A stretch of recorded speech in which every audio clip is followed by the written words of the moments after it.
सुप्रभात बच्चों, हिंदी की क्लास में आपका स्वागत है। तो पिछली वीडियो में हमने कहाँ तक पढ़ा था? उद्धरण चिन्ह, विराम चिन्ह करवा रही थी मैं आपको। उद्धरण चिन्ह तक मैंने आपको समझा दिया था, ठीक है। और आज करवा रही हूँ जो चिन्ह बचे हैं, अब मैं आपको वही चिन्ह समझाने जा रही हूँ। उद्धरण चिन्ह के बाद कौन सा चिन्ह आता है? योजक। कौन सा आता है? योजक। चलो शुरू करते हैं। योजक, योजक जिसको आप हाइफन बोलते हो, इंग्लिश में हाइफन बोलते हैं इसको, और हिंदी में क्या बोलते हैं? योजक। दो शब्दों को जोड़ने के लिए जिस विराम चिन्ह का प्रयोग किया जाता है उसे योजक चिन्ह कहा जाता है। योजक चिन्ह को विभाजक चिन्ह भी कहते हैं।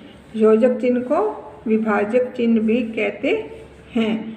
रात दिन, सुख दुख, इधर उधर, अलग अलग, माता पिता, बार बार, इन सब में क्या लगा हुआ है?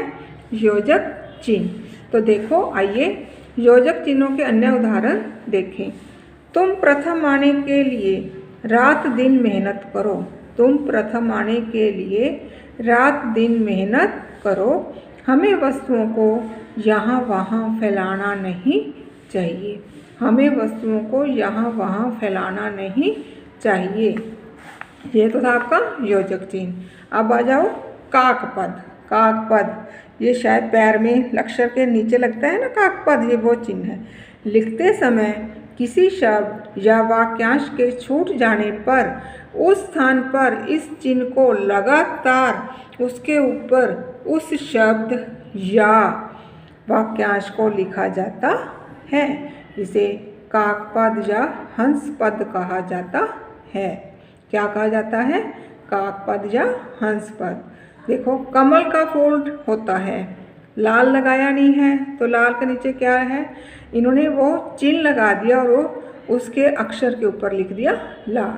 कमल का फूल काकपद लगाकर लाल होता है। घड़ी में अभी 10 बजे हैं। अभी के नीचे क्या लगा हुआ है? काकपद, क्योंकि अभी बीच में छूट गया था तो नीचे काकपद चिन्ह लगाकर घड़ी में अभी 10 बजे हैं।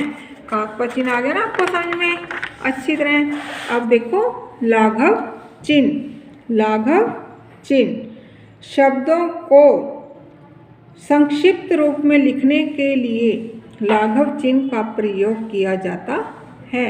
शब्दों को संक्षिप्त रूप में लिखने के लिए लाघव चिन्ह का प्रयोग किया जाता है। डॉक्टर, डॉक्टर के ऊपर क्या है?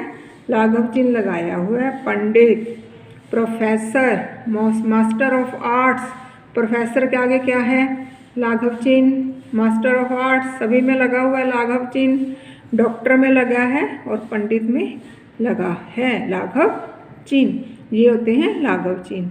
अब देखो निर्देशक चिन्ह। निर्देशक चिन्ह। निर्देशक चिन्ह का प्रयोग वाक्य के अंत में दिए गए उदाहरणों से पहले कथन और विवरण के लिए किया जाता है। निर्देशक चिन्ह का प्रयोग वाक्य के अंत में यानी कि आखिर में, जहाँ पर वाक्य खत्म होता है। निर्देशक चिन्ह का प्रयोग वाक्य के अंत में दिए गए उदाहरणों से पहले, वाक्य के अंत में, और अगर उसमें उदाहरण दे रखा है तो उससे पहले, उदाहरणों से पहले कथन और विवरण के लिए किया जाता है। जैसे ये चिन्ह राष्ट्रीय प्रतीक कहलाते हैं। ये चिन्ह क्या कहलाते हैं? राष्ट्रीय प्रतीक, राष्ट्रीय ध्वज, राष्ट्रीय गान, राष्ट्रीय पशु आदि। अध्यापक, बच्चों यह क्या कर रहे हो? अध्यापक क्या कह रहा है? बच्चों, फिर रुक गए, बच्चों यह क्या कर रहे हो? क्वेश्चन मार्क लगा पीछे। माँ ने सामान की सूची लिखी, यानी कि माँ ने कुछ मंगवाया होगा, उसकी क्या बनाई? एक स्लिप। स्लिप को क्या बोलते हैं? सूची। माँ ने सामान की सूची लिखी, चीनी, चाय, साबुन, घी आदि। तो ये तो बेटा ये जो आपके विराम चिन्ह शुरू कर रखे थे पाठ 9 के, बर्तन और नसीरुद्दीन है आपका पाठ का नाम। उसके डिस्कवरी बुक में मैं आपको विराम चिन्ह करवा रही थी। विराम चिन्ह आपके पूरे हो चुके हैं। अच्छी तरह समझा दिया मैंने आपको विराम चिन्हों के बारे में। ठीक है, एक बार फिर से देख लो विराम चिन्ह। और इसके बाद देखो अभ्यास नंबर 2, निम्नलिखित वाक्य में उचित विराम चिन्ह लगाइए। ठीक है, ये आप अपने आप लगाने की कोशिश करना। वैसे तो मैं आपको अगली वीडियो में ये करवाऊंगी विराम चिन्ह। ठीक है, इसको आप खुद भी करके देखना। फिर है 3rd, निम्नलिखित शब्दों में लाघव चिन्ह का प्रयोग कीजिए। ये तो आपको आना चाहिए। लाघव चिन्ह कहाँ लगते हैं? पंडित पर भी लगता है, प्रोफेसर पर भी, डॉक्टर पर भी, दिल्ली नगर निगम पर भी लाघव चिन्ह है। फिर है अभ्यास नंबर 3, निम्न वाक्यों को किसी अन्य भाव या विराम चिन्ह के साथ पुनर्लिखिए। पुनः मतलब फिर से। नसीरुद्दीन के पड़ोस में एक निहायत ही बेईमान आदमी रहता था, पूर्ण विराम। क्या नसीरुद्दीन के पड़ोस में एक निहायत ही बेईमान आदमी रहता था?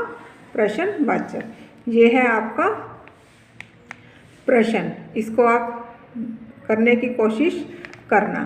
तो बाकी मैं आपको करवाऊंगी। ये है आपका डिस्कवरी में। एक बार फिर से देख लो विराम चिन्ह शुरू से, फिर से रिपीट कर रही हूँ विराम चिन्ह। अच्छी तरह देखो विराम चिन्ह और समझने की कोशिश करो। किनको? इन विराम चिन्हों को।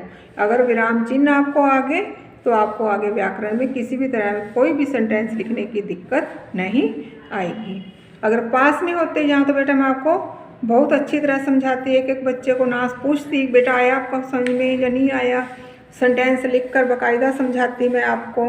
अब देखो आपको ऐसे ही करने पड़ेंगे। ये शुरू से करवा दिखा रही थी मैं आपको, सभी अच्छी तरह देख लो। अर्धविराम, पूर्ण विराम, विस्मयादिबोधक, फिर आगे है प्रश्नवाचक, फिर है कोष्टक चिन्ह। प्रश्नवाचक के बाद कौन सा आता है? कोष्टक चिन्ह। कोष्टक चिन्ह के बाद कौन सा आता है? उद्धरण चिन्ह। कौन सा आता है? उद्धरण चिन्ह। फिर आगे कौन सा आता है? उद्धरण चिन्ह के ये उदाहरण है। फिर आगे आता है योजक चिन्ह। क्या आता है? योजक चिन्ह, जिसको हाइफन बोलते हैं इंग्लिश में, योजक। फिर है काकपद। फिर क्या है? काकपद चिन्ह। काकपद चिन्ह हमेशा अक्षर छूट जाए उस अक्षर को, उसी अक्षर को ऊपर लेकर नीचे इस चिन्ह को लगाया जाता है। फिर है लाघव चिन्ह। लाघव चिन्ह आपको समझते हो। फिर लाघव चिन्ह के बाद लास्ट में कौन सा चिन्ह आता है? निर्देशक चिन्ह। कौन सा आता है? निर्देशक चिन्ह। निर्देशक चिन्ह का प्रयोग वाक्य के अंत में दिए गए उदाहरणों से पहले कथन और विवरण के लिए किया जाता है। जैसे ये चिन्ह राष्ट्रीय प्रतीक कहलाते हैं, राष्ट्रीय ध्वज, राष्ट्रीय गान, राष्ट्रीय पशु आदि। अध्यापक, बच्चों यह क्या कर रहे हो?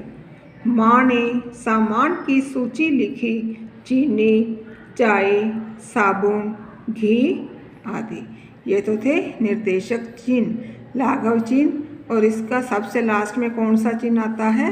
निर्देशक चिन्ह। ठीक है बेटा, अब मैं अगली वीडियो में आपको इसी का ही अब विराम चिन्ह का अभ्यास नंबर 2 से शुरू करवाऊंगी। वैसे खुद भी करने की कोशिश करना, लेकिन अब मैं आपको डिस्कवरी बुक ही करवा रही हूँ। इसका ही अभ्यास नंबर 2 पेज नंबर 128 करवाऊंगी नेक्स्ट वीडियो में। धन्यवाद।